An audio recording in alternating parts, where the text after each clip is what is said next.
এই ভিডিওটা দেখে আপনি কি বুঝতে পারছেন? একটি 5 বছরের বাচ্চা, তার সামনে অনেক ভারী একটি টায়ার আছে এবং ওখানে তখন কেউ ছিল না তাকে সাহায্য করার জন্য, কিন্তু কেউ লুকিয়ে তার ভিডিও করছে।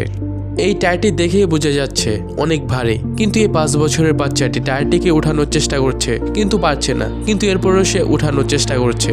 আর হঠাৎ এই বাচ্চাটি টায়ারটিকে উঠানোর জন্য নিজে সব শক্তি দিয়ে দেয় আর সে টায়ারটিকে উঠাতে সফল হয়। আপনারা কি জানেন এই ছোট বাচ্চাটির মধ্যে এত শক্তি কোথায় থেকে আসলো? সে এই জন্য পেরেছে কারণ সেখানে কেউ এটা বলার মতো ছিল না যে বাচ্চা তুমি এটা করতে পারবে না, তুমি অনেক ছোট, তুমি এটা কখনোই করতে পারবে না। তাকে নেগেটিভ কমেন্ট করার মতো কেউ ছিল না, আর এই জন্য সেই অসম্ভব কাজকে সম্ভব করতে পেরেছে।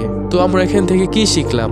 আমরা লোকদের কথায় কান দেব না, আমরা নিজেদের 1000% দেব গিভ আপ না করে। কারণ আমরা যদি নিজের 1000% না দেই, অতি সহজেই যদি গিভ আপ করি, তাহলে আমরা কখনোই সফল হতে পারবো না। So try your best. Let's create history together with 5SUG।